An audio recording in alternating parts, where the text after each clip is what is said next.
തന്റെ വിവാഹത്തെക്കുറിച്ച് തുറന്നു പറഞ്ഞെത്തിയിരിക്കുകയാണ് മലയാളികൾക്ക് എല്ലാവർക്കും ഏറെ പ്രിയങ്കരിയായ നടി രേണുസുതി. രേണുസുതി തന്റെ സോഷ്യൽ മീഡിയ പേജുകളിലൂടെ പങ്കുവച്ച കുറിപ്പാണ് ആരാധകരെല്ലാവരും ഏറ്റെടുക്കുന്നത്.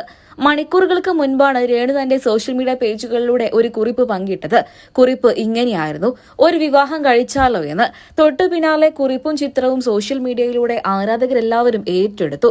നിരവധി പേരാണ് രേണുസുതിക്ക് ആശംസകൾ അറിയിച്ചും എത്തിയത്.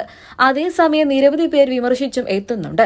ആരാധകരുടെ സപ്പോർട്ടുകളെല്ലാം ഇങ്ങനെയായിരുന്നു: രേണുസുതിയുടെ നല്ല തീരുമാനം തന്നെയാണ്. ഋതപ്പനും കിച്ചുവിനും എല്ലാം തിരിച്ചറിയാവുന്ന ഒരു പ്രായം എത്തിക്കഴിഞ്ഞു. അതുകൊണ്ട് രേണുവിന് മറ്റൊരു വിവാഹത്തെക്കുറിച്ച് ചിന്തിക്കാം. ഒരു കുടുംബം എന്നുള്ളത് എല്ലാവരുടെയും സ്വപ്നം തന്നെയാണ്. കുടുംബത്തിൽ നിന്നും ഒരാൾ നഷ്ടപ്പെട്ടു കഴിഞ്ഞാൽ ജീവിതം മുന്നോട്ട് കൊണ്ടുപോകുന്നത് അത്ര സുഖകരമല്ല, പ്രത്യേകിച്ച് സ്ത്രീകൾക്ക്. അതുകൊണ്ട് തന്നെ ഒരു വിവാഹം കഴിക്കുന്നതിൽ തെറ്റില്ല എന്നാണ് ഇപ്പോൾ രേണുവിനെ സ്നേഹിക്കുന്ന ആരാധകരെല്ലാവരും പറയുന്നത്. ഇതിനു മുൻപും പല ഫോട്ടോഷൂട്ട് ചിത്രങ്ങളും സോഷ്യൽ മീഡിയയിലൂടെ പങ്കുവെക്കുന്ന സമയത്ത് രേണുസുതി വിവാഹിതയാകുന്നു എന്നൊക്കെ പറഞ്ഞുകൊണ്ട് വ്യാജ പ്രചരണങ്ങൾ സോഷ്യൽ മീഡിയയിലൂടെ പ്രത്യക്ഷപ്പെടാറുണ്ട്. എന്നാൽ ഇതാദ്യമായിട്ടാണ് രേണു ഇങ്ങനെ ഒരു വാർത്ത സോഷ്യൽ മീഡിയയിലൂടെ പങ്കുവെക്കുന്നത്. ഒരു വിവാഹം കഴിച്ചാലോ എന്നാണ് രേണു തന്റെ സോഷ്യൽ മീഡിയ പേജുകളിലൂടെ പങ്കുവച്ചത്. തൊട്ടു പിന്നാലെ നിരവധി പേരാണ് രേണുവിന് ആശംസകൾ അറിയിച്ചും എത്തിയത്.